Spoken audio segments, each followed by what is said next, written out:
नमस्कार। देश काल में आपका स्वागत है। मैं हूं मुकेश कुमार। दोस्तों, कहा जाता है कि बीच लड़ाई में कभी घोड़ा नहीं बदला जाता है। जंग के बीच में घोड़ा बदलना खतरनाक साबित हो सकता है। लेकिन महाराष्ट्र के चुनाव में अचानक बीजेपी को ये क्यों सूझा कि घोड़ा बदल देना चाहिए।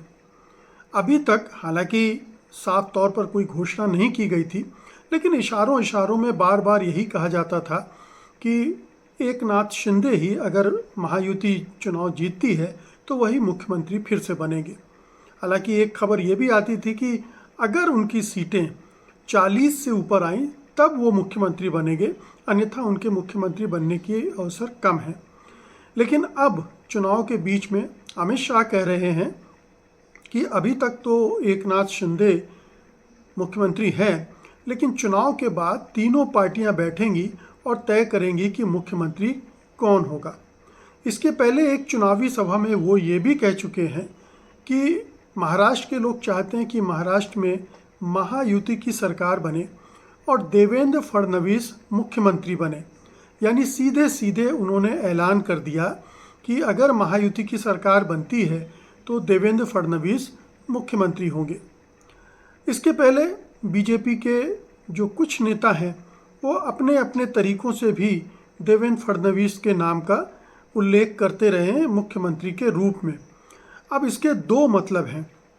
एक तो बीजेपी को लग रहा है कि वो चुनाव जीतने जा रही है और चूंकि चुनाव जीतने जा रही है तो अब अपना मुख्यमंत्री वो बना सकती है, यानी एकनाथ शिंदे को दरकिनार कर सकती है। अब एकनाथ शिंदे इस चीज़ को कैसे ले रहे होंगे इस पर हम अभी थोड़ी देर बाद में आएंगे। लेकिन अभी अगर ये सोच बन रहा है बीजेपी का, इतना कॉन्फिडेंस बिल्ड हो रहा है कि वो सरकार बना रही है और उसके पास अच्छी खासी सीटें आ रही हैं, तो इस आत्मविश्वास की वजह क्या हो सकती है? क्योंकि ऐसे तो संकेत मिल नहीं रहे हैं कि वो उसे अपने दम पर 120-130 सीटें मिलेंगी और वो बहुत ज़्यादा निर्भर नहीं रहेगी दूसरे दलों पर। फिर क्या ये उसका जो आत्मविश्वास है वो चुनाव आयोग, लोकल एडमिनिस्ट्रेशन, ईवीएम इसके बल पर आ रहा है? जो भी वजह हो, जिस भी वजह से वो इतने आत्मविश्वास से अगर बीच चुनाव में ये कह रही है कि अगर वो जीती तो देवेंद्र फडणवीस मुख्यमंत्री होंगे, तो ये एक बड़ा संकेत है कि महाराष्ट्र की राजनीति में चुनाव के बाद एक ज़बरदस्त उथल पुथल होने वाली है। लेकिन अभी किस तरह की उथल पुथल होगी, और ख़ास तौर पर महायुति में, क्योंकि महायुति में शिंदे सेना को जब ये मैसेज मिल गया है कि शिंदे अब मुख्यमंत्री नहीं होने वाले हैं, उनके मुख्यमंत्री का पद सुरक्षित नहीं है और बीजेपी ने एक मन बना लिया है कि देवेंद्र फडणवीस को मुख्यमंत्री बनाया जाएगा, तो उनकी पार्टी के मोराल पर क्या फर्क पड़ेगा, उनके मतदाताओं और समर्थकों पर क्या फ़र्क पड़ेगा, और इसका ओवरऑल चुनाव में क्या फ़र्क पड़ेगा, और इसे जो उद्धव की शिवसेना है वो किस तरह से इसको इनकैश करेगी। तो ये एकनाथ शिंदे की सेना के लिए बहुत बड़ा नकारात्मक पक्ष हो गया है कि अब वो मुख्यमंत्री बनने नहीं जा रहे हैं। हम सब जानते हैं कि असली लड़ाई अगर महाराष्ट्र में हो रही है, विरासत की लड़ाई है।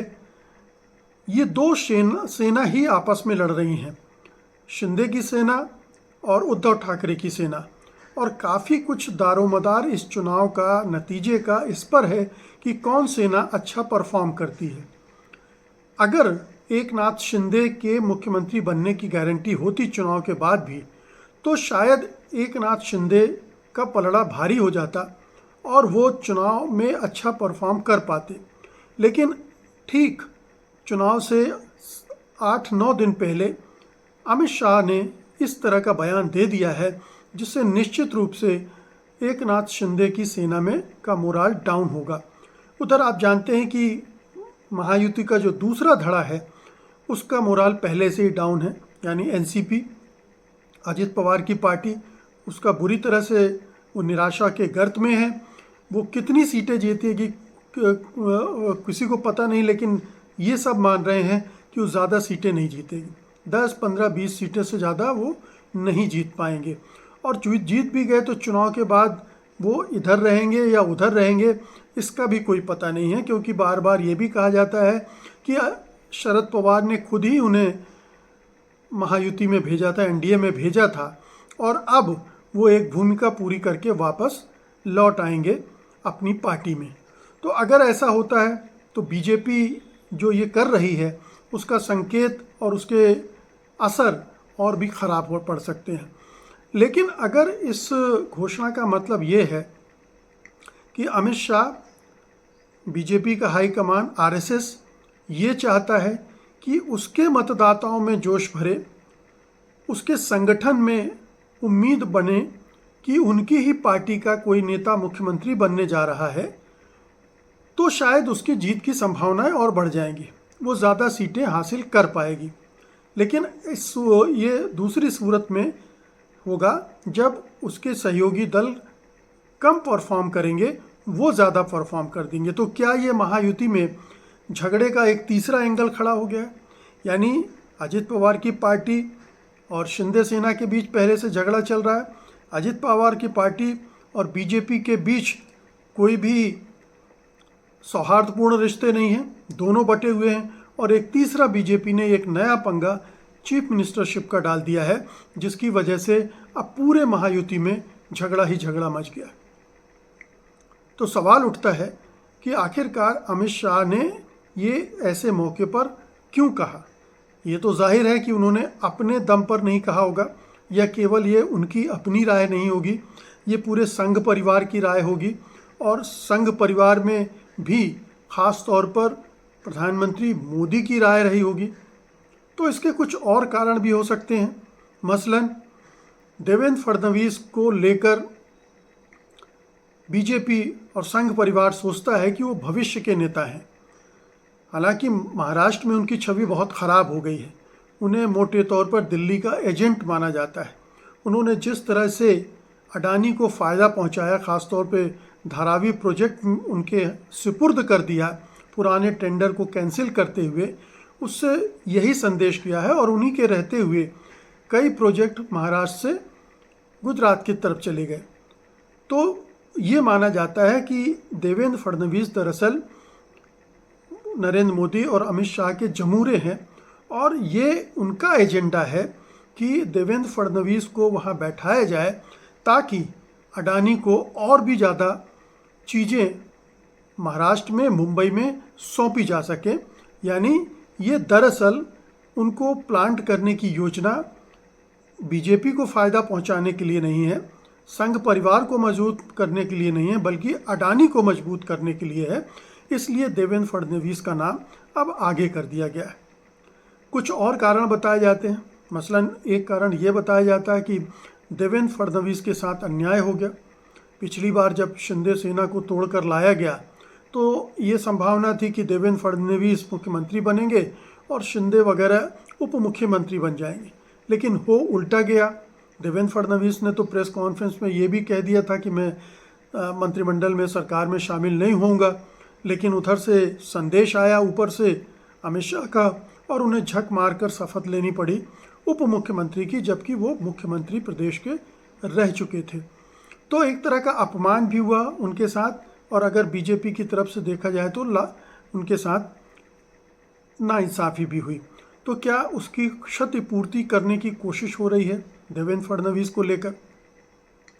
यह भी हमें ध्यान रखना चाहिए कि देवेंद्र फडणवीस ब्राह्मण हैं, और ब्राह्मण के चेहरे को प्रोजेक्ट करके बीजेपी क्या संदेश देना चाहती है।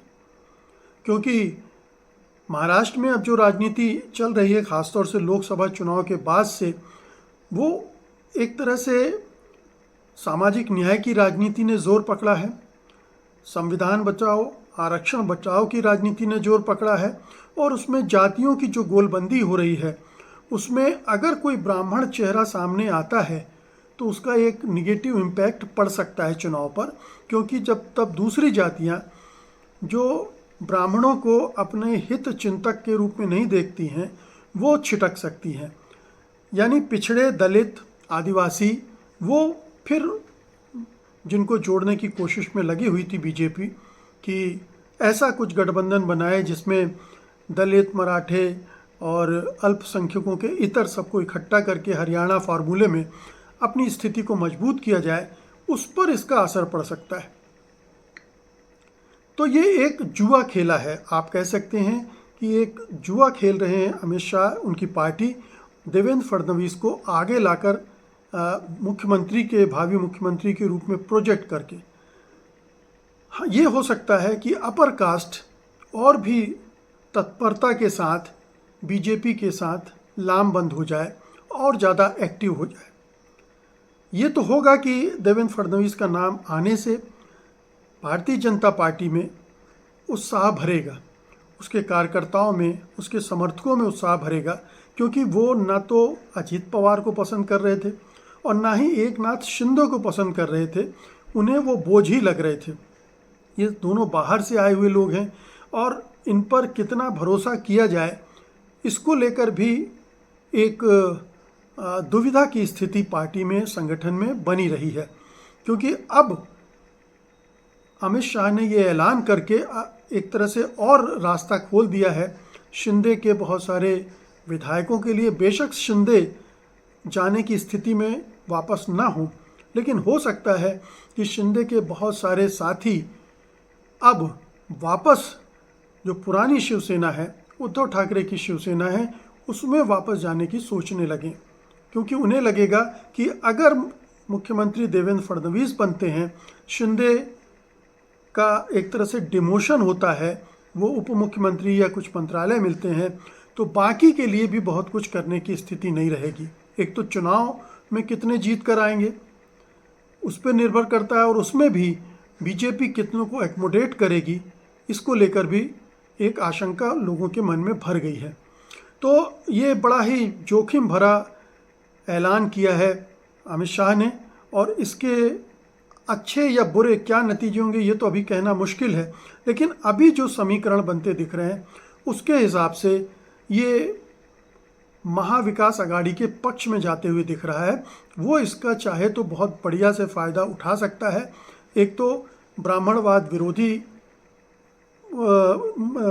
का मुद्दा खड़ा करके, दूसरा देवेंद्र फडणवीस महाराष्ट्र के हितों के रक्षक नहीं हैं, बल्कि दिल्ली, हमारे दो जो गुजराती हैं उनके लिए काम कर रहे हैं। अगर वो वापस लौटेंगे, मुख्यमंत्री बनेंगे, तो फिर वो यही करेंगे। अभी कहा यह जा रहा है कि मुंबई को उन्होंने गिरवी रख दिया, अडानी को, फिर पूरे महाराष्ट्र को गिरवी रख सकते हैं। तो ये कैंपेन के बड़े मुद्दे एमवीए को मिल जाएंगे और अगले 8-9 दिन में वो इनका भरपूर इस्तेमाल कर सकता है। कर पाएगा या नहीं कर पाएगा ये आने वाले दिनों में पता चलेगा। लेकिन ये दांव बड़ा ज़बरदस्त है, बीजेपी के लिए पैरों पर कुल्हाड़ी भी साबित हो सकता है। और अगर देवेंद्र फडणवीस की लोकप्रियता है महाराष्ट्र में, तो हो सकता है कि उनके नाम पर बीजेपी कुछ बेहतर प्रदर्शन करने में कामयाब भी हो जाए। बहुत बहुत शुक्रिया आपका, धन्यवाद, नमस्कार।